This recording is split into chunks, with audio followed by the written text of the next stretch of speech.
この動画の日本語版もありますので、日本語で見たい方はぜひクリックでジャンプ。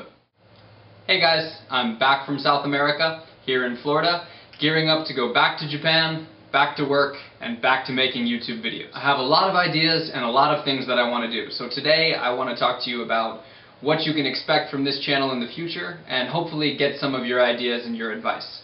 To do that, I'm going to be pretty honest about how I see things, and I hope that you'll be honest and let me know what you really think as well. So let's jump right in. First, this channel has always been a crazy jumbled up mix of different kinds of content. Cooking, language, culture, travel, a little bit of comedy, with kokusai koryu, international exchange, as the overreaching goal. Personally, I really enjoy that style, but I think it's limited my growth in a lot of ways. When I upload a one beer video, I think the people who subscribe because they like the food videos lose interest. When I upload a cooking video, the people who subscribe for travel stuff or Japanese language stuff might lose interest. As time goes by, I've seen more unsubs and fewer new subscriptions coming in, so that makes me think about what I could do differently. I've seen other channels that just do one thing and do it consistently, and they seem to satisfy their fan base more. Cooking has been kind of like my main thing, but at the same time, the culture videos, especially the one beer videos, get the most views. They're consistently the most popular. So I don't really know what I want to do. I've thought a lot about starting another channel and separating out my food-related content from Japanese content or food from non-food, but I've always resisted that idea because I have a hard enough time, updating and managing one channel. And I really don't like the idea of having to start everything over from scratch. But as of right now, I'm still undecided, so I want to know what you think I should do. Next, while we're talking about food videos, I've always done my videos in Japanese, and then I've added English subtitles. And I'm starting to think that I should do them in English and put Japanese subtitles for my Japanese viewers. Again, it's a channel growth issue. With English, I can reach a broader audience. English language videos appeal more to people in other countries, and while I really enjoy working in Japanese, Japanese language videos don't have as big of a market, especially when you consider that most Japanese people today access YouTube on a mobile device and don't really familiarize themselves with the subscribe button. Again, I've seen other channels that, even if they are Japanese-based or Japan-based or Japanese food-based, they do their videos in English, and they grow a lot faster, and they get a lot more views.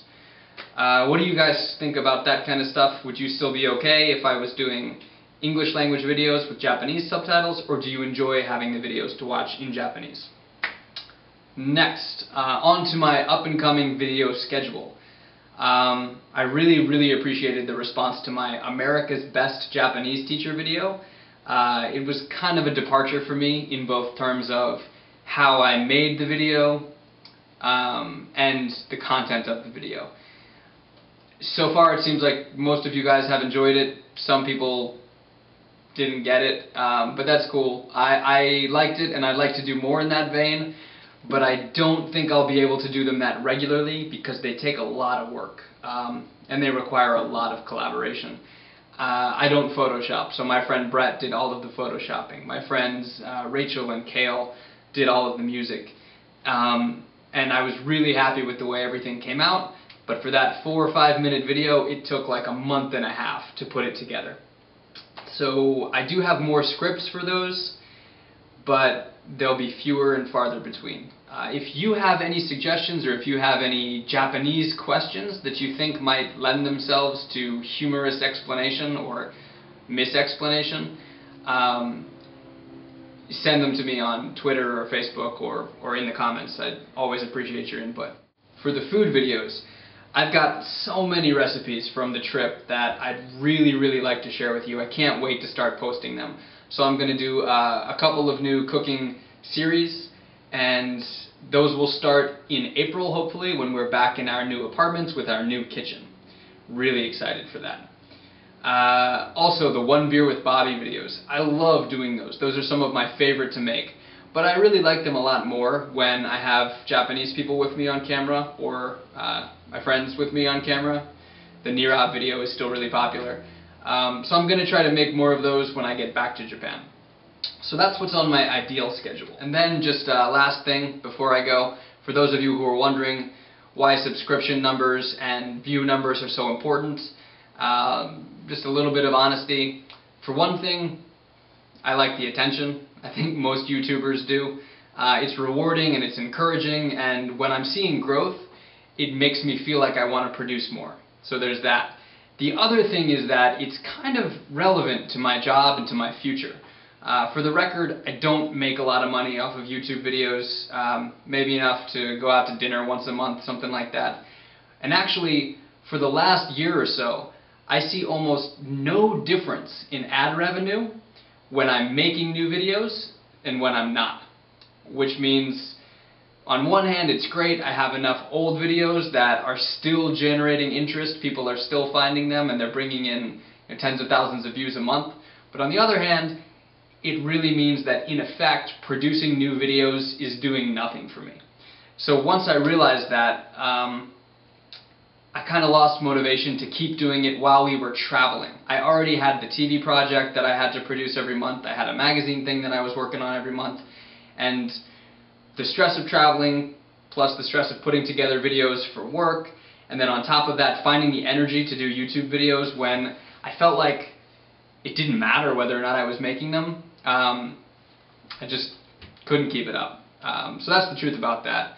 But when I get back and I'm trying to sell myself and promote myself in real life again, the YouTube numbers, they mean a lot.